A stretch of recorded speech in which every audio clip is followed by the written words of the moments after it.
En la oscuridad de una noche sin luna, 185.000 soldados muertos.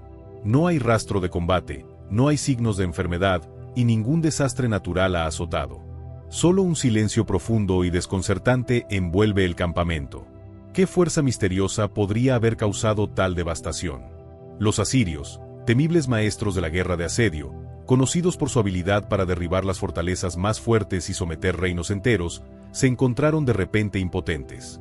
En las sombras de Jerusalén, una ciudad que ha visto tanto el esplendor como la desolación, una fuerza invisible e inconmensurable demostró ser más poderosa que la más temida de las maquinarias de guerra. Mientras el alba se acerca, los contornos de las murallas de Jerusalén se recortan contra el cielo claro, testigos mudos de un milagro o una maldición que cambiaría el curso de la historia. En nuestro video de hoy, exploraremos los misterios que rodean esta noche fatídica, buscando respuestas a preguntas que han desconcertado a historiadores y creyentes por igual. Quédate con nosotros hasta el final para descubrir cómo un solo ángel cambió el destino de una nación y lo que esta historia significa para ti hoy. Si te interesa conocer estos misterios ocultos, dale me gusta al video y suscríbete para más historias que pocos se atreven a contar. Las calles de Jerusalén ya no eran lo que solían ser, donde antes se elevaban cánticos de alabanza al Dios de Israel, ahora resonaban los rituales oscuros de dioses paganos.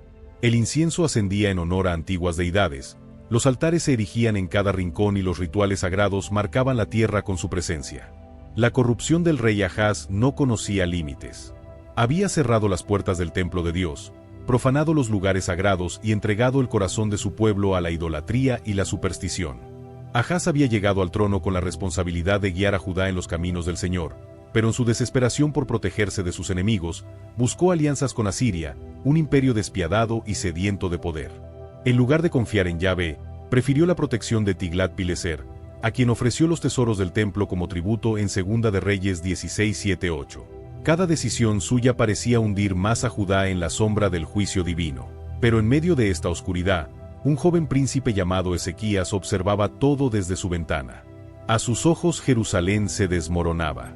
Las historias de su pueblo, de Abraham que confió en Dios, de Moisés que guió a Israel a la libertad, de David que había vencido a Goliat con la fe como su única arma, parecían ahora ecos de un pasado lejano.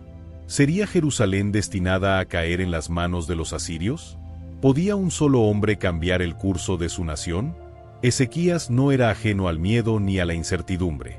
Su propio padre, Ahaz, llevó a cabo antiguos rituales con sus hijos, pero el Dios de Israel preservó su vida con un propósito mayor.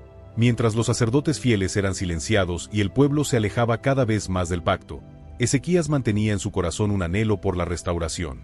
No tenía el poder aún, pero tenía algo más valioso, la convicción de que Dios no había abandonado a su pueblo. El giro de los acontecimientos no tardó en llegar. Ahaz, en su obstinación, agotado por sus propios pecados y despreciado incluso por aquellos a quienes intentó agradar, cayó en desgracia. Su muerte no fue gloriosa, ni fue honrado en la tumba de los reyes 2 de Crónicas 28-27. Y así, a los 25 años, Ezequías ascendió al trono de Judá. Pero este no sería un reinado común.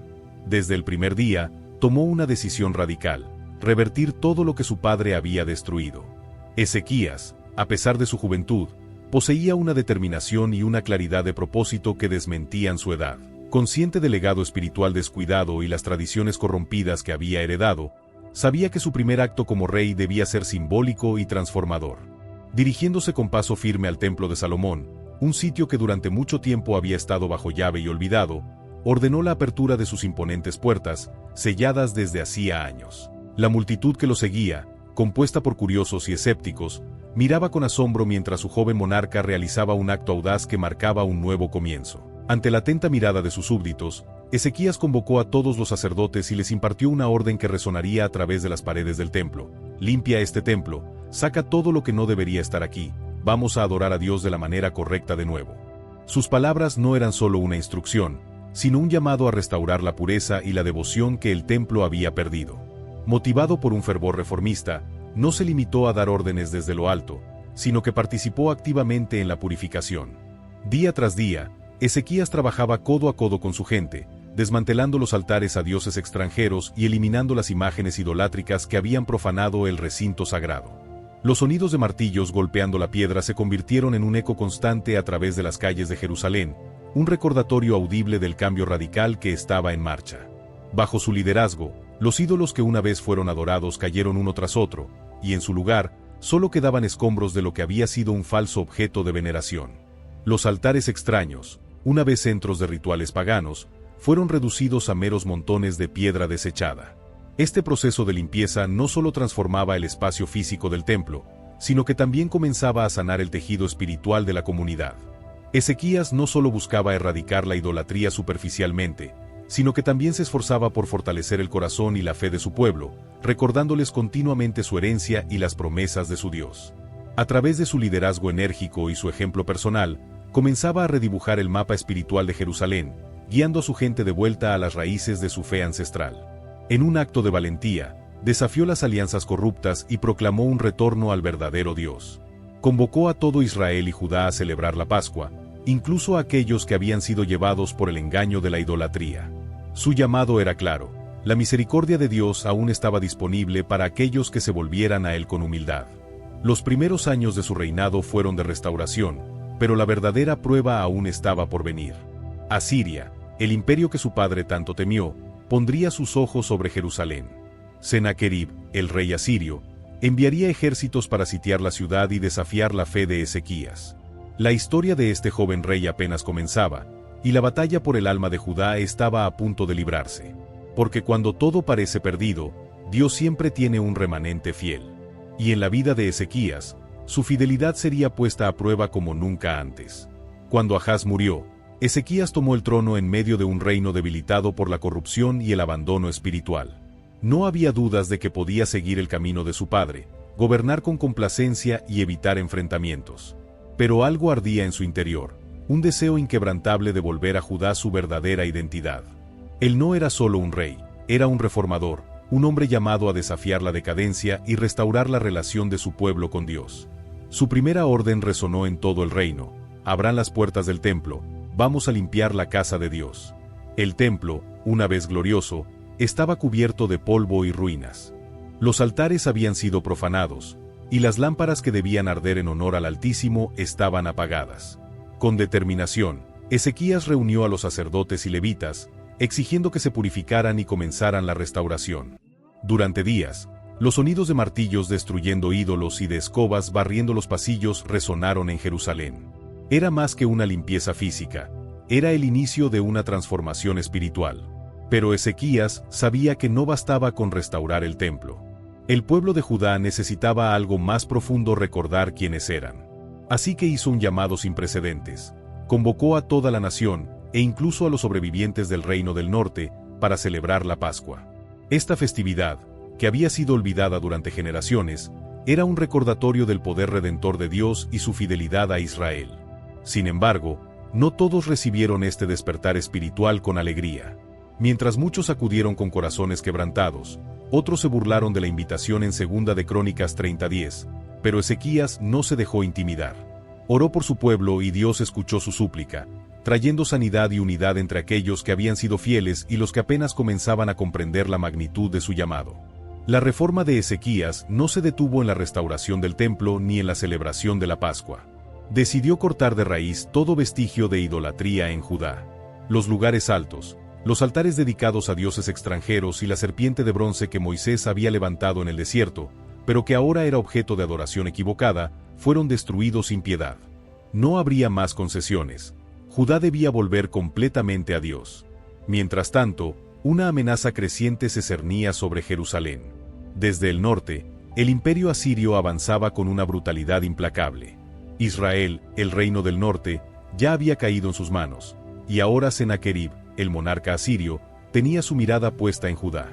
Los rumores de conquista y destrucción se extendieron como el fuego, sembrando el miedo en el corazón de los habitantes de Jerusalén. Pero Ezequías no era como su padre, no buscó alianzas humanas ni entregó tributos desmedidos para apaciguar a sus enemigos. En cambio, reforzó los muros de la ciudad, cavó túneles para asegurar el suministro de agua, y lo más importante, llevó a su pueblo a confiar en Dios. La batalla aún no había llegado, pero Ezequías estaba preparado. Y lo más importante, Jerusalén no estaba sola. Porque cuando un líder se atreve a cambiarlo todo en favor de la verdad, la ayuda divina nunca tarda en llegar. Los asirios no solo representaban un ejército formidable, eran un símbolo de temor intenso. Su avance no era solo una invasión, sino también una advertencia clara: resistir podía tener consecuencias extremadamente duras. Cada ciudad que caía bajo su control se convertía en un claro ejemplo de su rigurosa dominación. Los prisioneros eran exhibidos como símbolo de la victoria, mientras que los nobles sufrían castigos ejemplares, dejando un mensaje claro a quienes se opusieran. En los templos, las estatuas de los dioses derrotados eran derribadas, mostrando que ni siquiera lo divino podía resistir el dominio asirio. Su maquinaria de guerra era imparable. Torres de asedio más altas que las murallas de cualquier ciudad avanzaban lentamente, reforzadas con cuero mojado para resistir los ataques con fuego. Los arietes, con cabezas de bronce diseñadas para abrir caminos, golpeaban las puertas hasta hacerlas ceder. Y detrás de estas máquinas, una legión de soldados perfectamente entrenados esperaba la orden para avanzar entre los escombros y tomar el control del lugar. Los asirios no solo eran efectivos en combate, sino también en la guerra psicológica. Antes de avanzar, enviaban emisarios que describían los desafíos enfrentados por otras ciudades. Advertían sobre las severas consecuencias de la resistencia. En muchos casos, las murallas de las ciudades resonaban con clamores de inquietud, no tanto por el conflicto inminente, sino por la ansiedad que se propagaba rápidamente entre sus habitantes. Ahora, Jerusalén estaba en la mira de esta fuerza destructiva. Desde las torres de la ciudad, los centinelas veían la nube de polvo levantada por miles de pies marchando al compás. Las calles se llenaban de murmullos. Algunos intentaban reunir provisiones, otros, aterrorizados, miraban al cielo esperando un milagro. En el palacio, el rey Ezequías sabía que su reino estaba a punto de enfrentar su prueba más grande. El general asirio, Rabsaqués, llegó a las puertas de la ciudad con un mensaje de su rey, Senaquerib. No traía armas, sino palabras persuasivas y cargadas de intención. ¿En quién confían ustedes para resistirnos? Miren lo que hemos hecho con las naciones más poderosas que osaron desafiar a Asiria. Sus dioses no pudieron protegerlos, sus ejércitos fueron derrotados. Ríndanse, y serán perdonados. Resistan, y su ciudad desaparecerá en la historia. El ultimátum estaba sobre la mesa. La gente de Jerusalén tenía dos opciones: rendirse y vivir bajo el yugo asirio o confiar en un milagro que los salvara de la destrucción. Pero el ejército de Senaquerib no era una simple amenaza, era una fuerza imparable que ya había conquistado numerosos reinos. La verdadera cuestión no era si Jerusalén podía resistir un enfrentamiento con Asiria, sino si lograría sobrevivir a la inminente ofensiva. Ezequías sabía que no podía enfrentar a los asirios solo con espadas y lanzas, así que tomó una decisión inesperada. Mandó reforzar las murallas, construyó una red secreta de túneles de agua, para que su pueblo pudiera resistir un asedio prolongado. Y sobre todo, alentó a su gente con un mensaje claro: los asirios confían en sus armas, nosotros confiamos en Dios. Pero cuando el comandante asirio, Rabsaces, llegó con su ejército, lanzó un mensaje escalofriante a todo Jerusalén. Desde las murallas de Jerusalén, los centinelas veían el polvo elevarse en el horizonte. La vasta maquinaria de guerra asiria se acomodaba en posición, pero antes de lanzar un solo golpe, el verdadero ataque comenzó no con espadas, sino con palabras. Rabsaces, el emisario del rey Senaquerib, avanzó con confianza hasta la base de la muralla. No llevaba armadura ni escudo, pero su voz era más cortante que cualquier espada. Gritó en hebreo, asegurándose de que no solo los líderes, sino cada ciudadano, cada anciano, cada niño que se escondía tras una ventana, escuchara con claridad su mensaje. No confíen en Ezequías. No se dejen engañar por sus promesas de salvación. ¿Acaso los dioses de Amat o Arpad los salvaron? ¿Dónde están los dioses de Sepharvaim? Todos cayeron ante el poder de Asiria. Las palabras eran un veneno que se filtraba en los corazones de los habitantes. Jerusalén no era más grande ni más fuerte que aquellas ciudades ya destruidas. Sus dioses, sus murallas, sus ejércitos, ¿qué los hacía diferentes? El miedo se esparció como un incendio. Desde los tejados, los habitantes se susurraban unos a otros. Madres abrazaban a sus hijos, ancianos lloraban en silencio. Algunos comenzaron a hacer planes de escape, otros pensaron en rendirse antes de que llegara la tragedia. Pero Rabsaces no había terminado. Dio un paso adelante y elevó aún más la voz: si se rinden, vivirán. Comerán de sus viñedos, beberán de sus pozos. No habrá sufrimiento, solo paz. Pero si resisten, hizo una pausa dramática, conocerán el mismo destino de aquellos que desafiaron al rey de Asiria. Las palabras de Rabsaces no eran un simple discurso, eran una guerra psicológica. No necesitaban abrir brecha en las murallas y primero quebraban la voluntad del pueblo. Los oficiales de Ezequías, viendo el terror en los rostros de su gente, suplicaron: «Habla en arameo, lo entendemos, pero no hagas que el pueblo escuche». Pero Rabsaces sonrió, sabía lo que hacía. «No he venido a hablar solo con su rey, sino con todos ustedes. Si deciden resistir, enfrentarán condiciones extremadamente duras».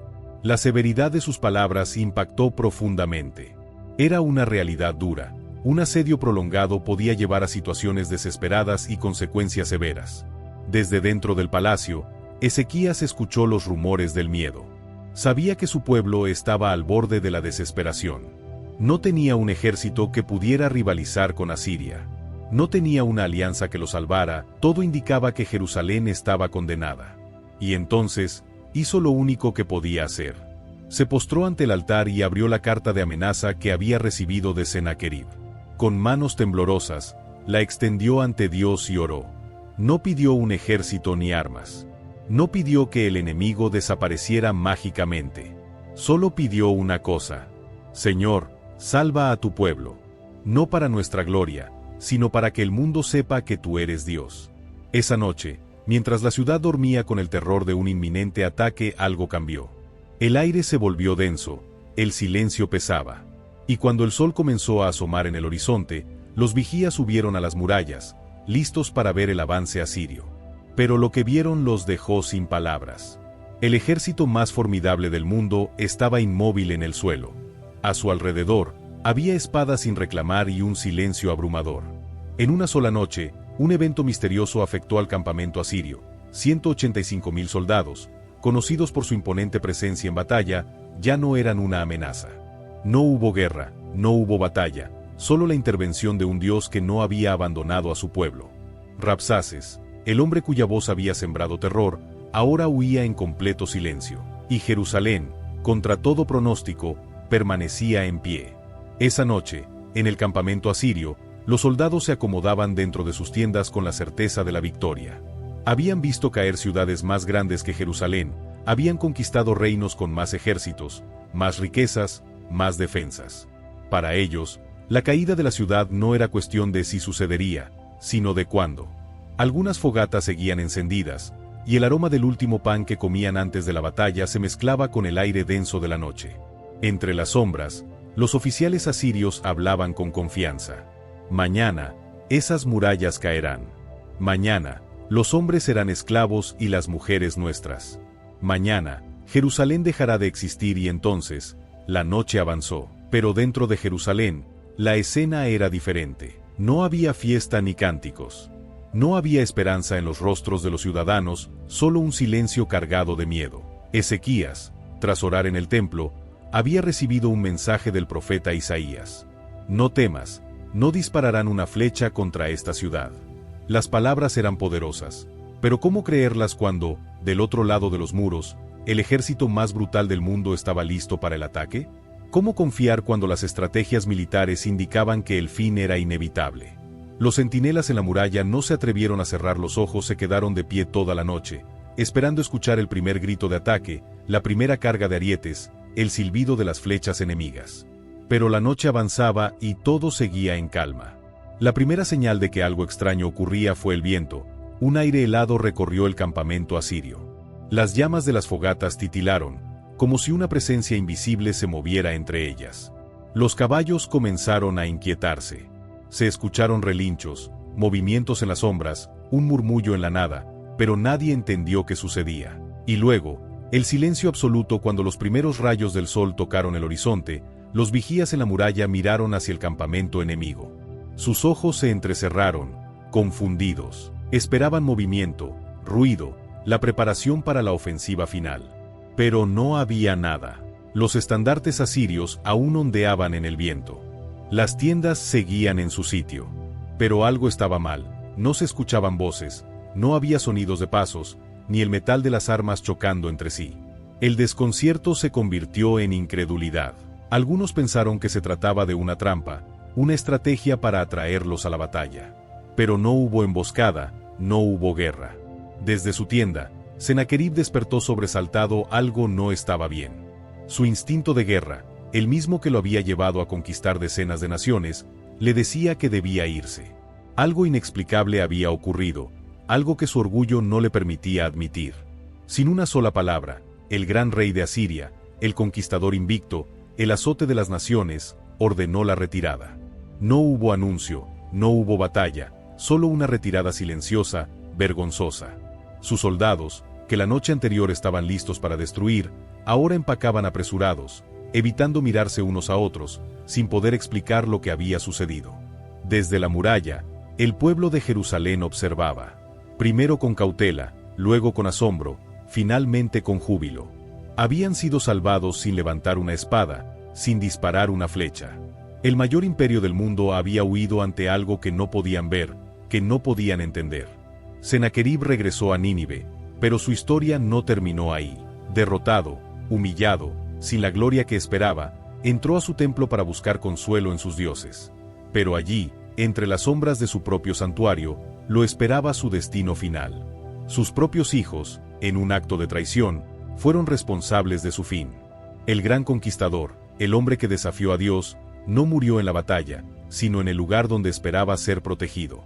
Jerusalén había sido salvada, no por una alianza, no por un ejército, sino por un milagro en la noche silenciosa. La historia del ángel que derrotó al ejército asirio es solo el comienzo de un misterio mucho más profundo. No se trata de un ángel común. Este ser, cuya identidad ha sido debatida durante siglos, encierra un poder y un propósito que desafían nuestra comprensión. Algunos sostienen que fue el arcángel Miguel, el gran guerrero celestial, el protector del pueblo de Dios, aquel que lidera las huestes divinas contra las fuerzas del caos. Otros creen que fue el mismo ángel de la muerte, el que descendió sobre Egipto en la última plaga, cobrando la vida de los primogénitos y demostrando que la voluntad divina es inquebrantable. Pero si un solo ángel pudo borrar del mapa a un ejército entero en una sola noche, ¿qué sucedería si los 7 arcángeles se manifestaran juntos? ¿Qué clase de poder desatarían sobre la tierra? ¿Estamos preparados para conocer la verdad detrás de estos guardianes celestiales? Si este misterio te ha dejado con más preguntas que respuestas, es hora de seguir explorando. Suscríbete, activa la campana de notificaciones y comparte este conocimiento con quienes aún no lo conocen. Juntos, descubramos los secretos que la historia ha intentado ocultar.